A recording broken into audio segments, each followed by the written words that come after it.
So good morning, everybody. My name is Damian Chase-Begay. I'm Mandan and Arikara, which are two tribes from the three affiliated tribes of Fort Berthold. My clan is Waterbuster. My grandmother, June Chase, was also a child of the Knife Clan. And I am currently an associate research professor of social epidemiology at the University of Montana. And so I, as a research professor, don't do too much teaching. I have funding right now from both the National Institutes of Health and the Robert Wood Johnson Foundation.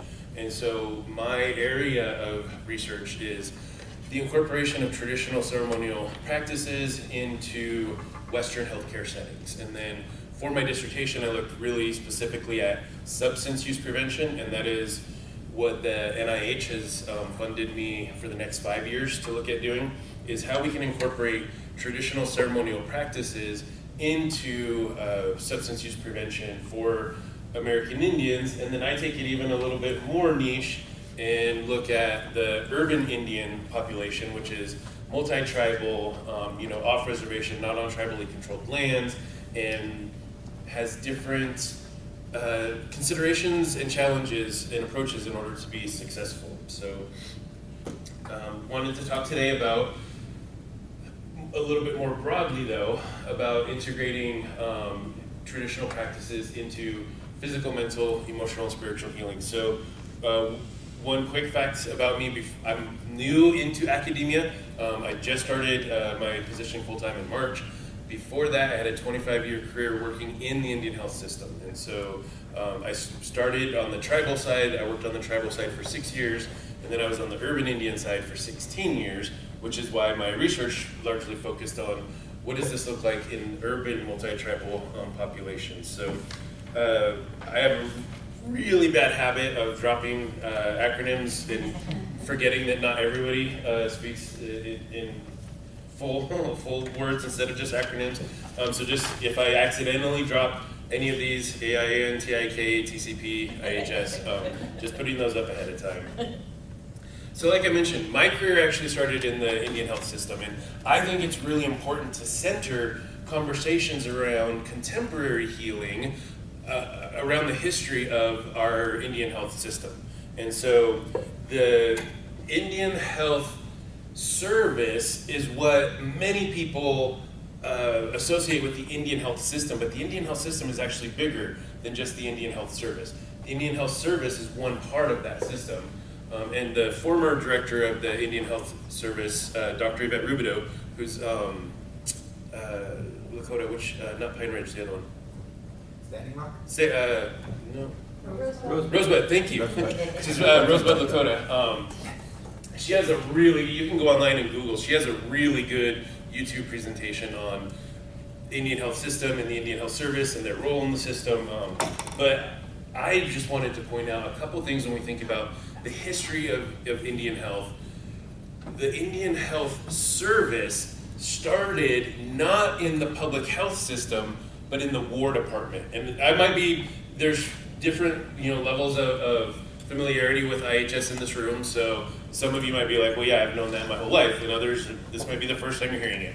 So I'm just going to briefly go over this history, but the purpose of the Indian Health Service was born not out of protecting health of Native people, but protecting the health of soldiers, American soldiers, and neighboring populations. And so the idea was not to make Native people healthy.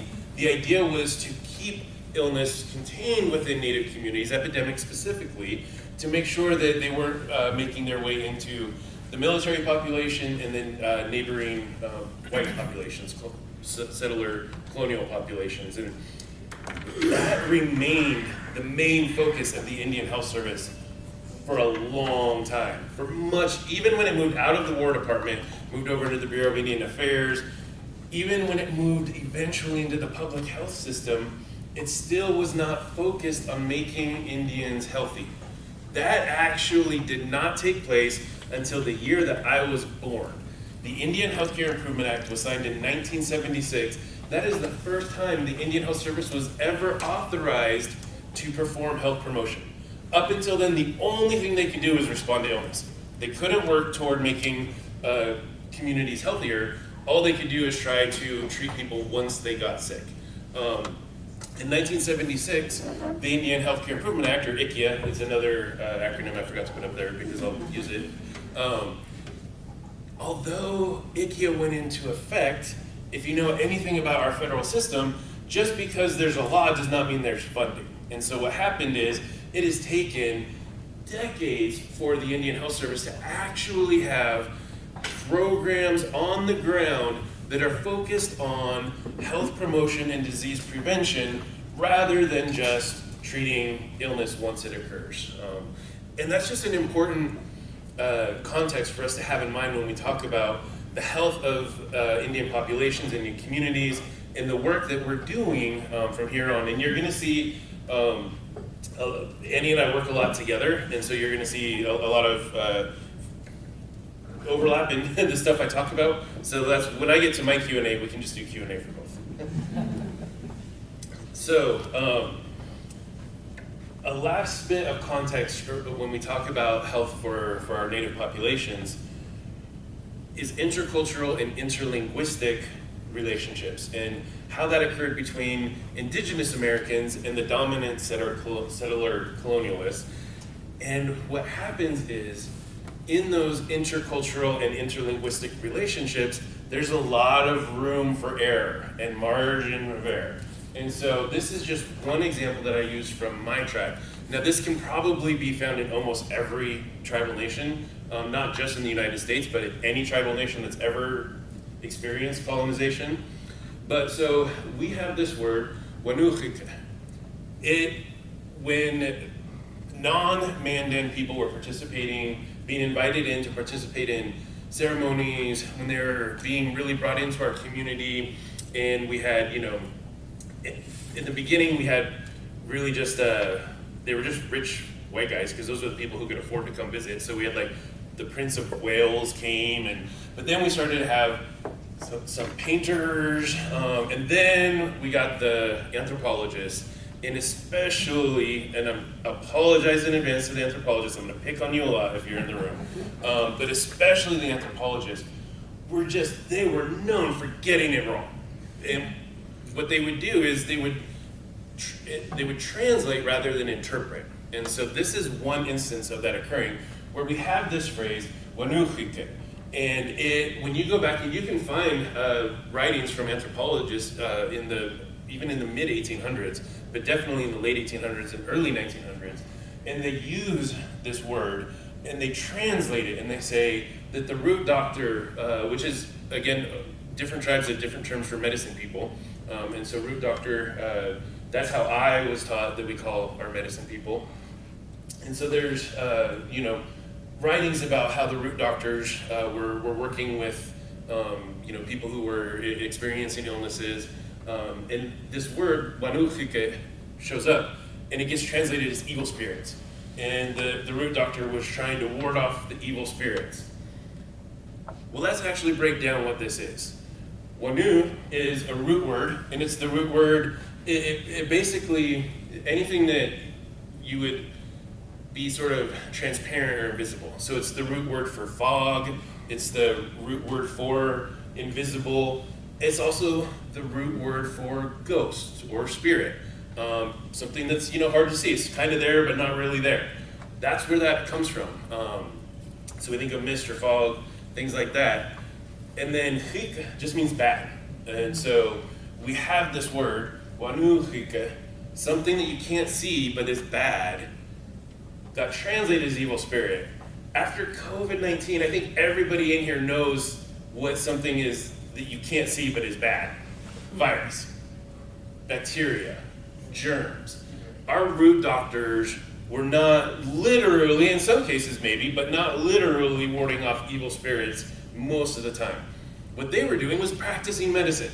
And they were practicing medicine that had been honed and researched over millennia, generations. Oops, I went too far. Whoa. We're not going to do it that way again. So here, this is just one example. So here we have, some medicines. We've got cedar, we call manachopani, sweetgrass, shasha, tobacco, manashpone, and sage, shikha. So we have these 4 medicines, and these 4 medicines, I kind of pick on them a lot too because they've really made their way into Pan-Indianism, and they're sort of the 4 that are just kind of permeated, but just from our tribal background, these 4 medicines were very carefully studied and researched over millennia, over generations, and they all have different antimicrobial properties. So some of them might be antibacterial, some of them might be antiviral, and these root doctors knew when to use specific medicines for specific purposes. And that was not something that, that was not something that just occurred by happenstance. This was something that they put intentional research into how to apply these medicines to both maintain and improve the health and well-being of our communities.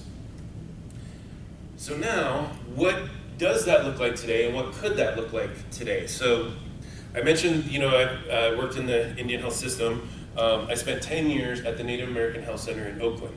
So the Native American Health Center operates the Indian Health Service funded clinics in both Oakland and San Francisco. And part of my duties at the Native American Health Center was to oversee our cultural wellness program. And so our cultural wellness program, we actually were able to, because with only 20 minutes, there's no way I could go into this whole thing, but in the United States, we have this thing called relocation. They physically went out to reservations, picked up people, brought them into the cities. San Francisco, Oakland was a relocation site. So the counties around San Francisco, there's 5 counties in the San Francisco Bay Area, are home to more than 100,000 Native Americans from very different tribes.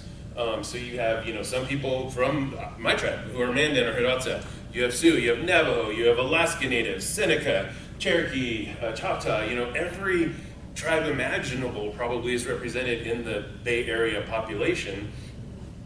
We can't, when it comes to traditional practices, we can't be experts and bring in someone from every single one of those tribes. But what we did do was we created a cultural wellness program where we would bring in a traditional practitioner sort of from different areas. So we had a contract with a practitioner from Alaska. We had a contract with a practitioner from Minnesota. We had a contract with a practitioner from New York, one from Florida, one from New Mexico, and then one from California, and one from South Dakota, which is what I'm going to talk about right now. And so then what would happen is we would bring those practitioners in on a rotating schedule. They could be there we would usually bring them in for a week, sometimes 2 weeks, but usually a week. And we would plan out, these poor people, their weeks were packed. So we would plan out their week where they were working with our community members who happened to be from their particular tribe or region, and they were working with them on ceremonies, on cultural practices. And so here we have a story. The woman in this is Sheila Jumping Bull, and she gave me permission to share this story. And you can see it was in the newspaper. She was very open about sharing this story where in Oakland, so she's a Lakota Sioux, and we had the practitioner who was Lakota, and living in Oakland, so she grew up in Oakland. Her parents were part of relocation. She was born and raised in Oakland, had never lived on the reservation, only made it back to the reservation a handful of times in her life, and she in Oakland was a victim of gang violence. She was not the intended target. She was on the street in Oakland when this happens quite a bit, unfortunately, and there was violence between other people, and she was shot. She was shot twice, once in her back and once in her hip, and she ended up in the hospital with severe injuries. They, at the time, told her that she would probably not walk again, that she would probably need a wheelchair, but that even if she did walk, she would probably have to use a walker or a cane, and she wouldn't be able to walk unassisted. Now you can imagine, at the time, I should know this, at the time I think she was 24 or 27, imagine being a young person and having something like that happen. You're walking down the street, minding your own business, had nothing to do with this, you're shot twice, and the doctors tell you that you might never walk again. The mental and emotional trauma that went along with that physical trauma was significant. And she was fighting, she really did want to walk again, and she was fighting, but it was very, very hard. And so one of the times when we brought the practitioner down, we did for her wiping of the tears ceremony. And it was an opportunity for her to honor and all of us to come together and honor her sadness, her anger, her grief, all of that, and really wiping away the tears is intended to promote catharsis. And the idea is that we don't hide from the grief, we don't hide from the anger. Instead, it's a way to process it. And I'm not the psychologist, Annie can talk much more about this, but there are healthy ways and unhealthy ways of dealing with sadness and anger and grief. And so this is a vehicle to promote a healthy way to deal with grief. And what happened is, after the wiping of the tears and after that catharsis and after having the community be there to support her and getting to work with a practitioner from her home community, she not only was able to walk again, but after a year she was able to walk without a cane, fully unassisted, walk down the street. Healing her mind helped heal her body. We are whole people. We have our spirit, our heart, our mind, and our body are one. We can't only treat just the body if we're not also treating the mind, the heart, and the spirit. And so just because I know I'm running out of time, so I wanted to talk about, so what does that look like in an Indian health system? I mentioned, that we had our cultural wellness program at the Native American Health Center. What I didn't mention is it was not funded by the Indian Health Service. It was not funded by any federal agency because federal agencies would not fund traditional healing. It wasn't considered evidence-based, it wasn't considered legitimate or validated. So we actually, at the Native American Health Center, luckily, had other revenue streams that would come in, and we would cover our cultural wellness that way. Well then, with a shift in leadership at the Indian Health Service, beginning with Everett Rhodes, who was the first American Indian to ever be the director of the Indian Health Service, and then it went further under the next few directors, and then culminating with Dr. Rubidoux when she was there. We have now lodged a place within the Indian Health Service where funding for traditional practices is allowable, and it's recognized and it's actually happening. So here you can see Fort Belknap was actually posting for a traditional practitioner. And I, at the time, when this posting happened, I'm not sure where it's at right now, but when this posting happened, I was the director of All Nations Health Center, which is our urban Indian health program here in Missoula. And I was like, hey, wait a minute. If Fort Belknap gets a traditional practitioner, I want a traditional practitioner. And so, I made my request to IHS Billings area office, and at first, the first thing they wanted to do was try to deny it and say no. And I was like, you guys are doing it somewhere else. That means I can do it. And they were like, oh, actually, yeah, you're right. We do have it in Fort Belknap. So I guess if you want to do it, you just have to put together the job description and this and that. And I did that. And so we ended up getting a traditional practitioner at All Nations Health Center. And so our traditional practitioner there, he leads Sweat Lodge series. He does other activities. He happens to be Blackfeet. Is he Blackfoot or Blackfeet? Yeah. Begani. Well, yeah, exactly. Yeah. So Corwin Yellow Kidney. I don't. His family. I'm not sure which side. I should know, but I don't know. But half of our Native community here in Missoula is Blackfeet, and so it makes sense to have a Blackfeet practitioner. And so he was hired and is now doing that work. And since I'm running out of time, just really want to quickly talk about. We also have an opportunity, though, here to be proactive and using our traditional indigenous knowledge as health promotion and disease prevention. We have knowledge around plant-based knowledge, food-based knowledge, medicines that can help keep us healthy, move our community away from responding to a diabetes epidemic to preventing diabetes through healthy diet, healthy lifestyle. Here, I mentioned moms. We have indigenous doulas. We've had motherhood ceremonies, and in the Mandan tribe, there's a whole society, the Goose Women Society, who just help women through childbirth. Like that's whether you call it midwife or doula. We've been supporting childbirth since time immemorial, and those practices and that knowledge are still there, and we can draw on those practices and that knowledge to promote health within our communities. Healthy birth, healthy weight, healthy lifestyle, all of that is there. And so because the idea of this conference was Indians in academia, I wanted to just quickly mention, I thought I was going to have more time than this, but that's okay. There is starting to be evidence around the stuff that we're talking about. So Annie, Dr. Belcourt shared some of the evidence. I was honored that she was on my dissertation committee. As part of that work, we actually did a systematic review focusing again on substance use for that one. And we were able to carry out a systematic review and find 10 published articles that showed some level of evidence of an association between participation in traditional ceremonial practices and less or reduced substance use. Now, of those 10 articles, the level of evidence varies widely. So some were just cross-sectional. The only thing we can show is an association. We can't show any cause or effect relationship. But up to and including one RCT, a randomized clinical trial, was included in there. And there are opportunities in the future for more of this work to happen. And in the published literature, this is something that I'd like to highlight, is that absence of evidence is not evidence of absence, especially when it comes to indigenous medicine and health and well-being, because of a lot of the stuff that Annie talked about and probably a lot of us are very familiar with. There are legitimate reasons why traditional indigenous medicine doesn't show up in the literature. There are legitimate reasons why our communities are wary of inviting researchers to study traditional practices.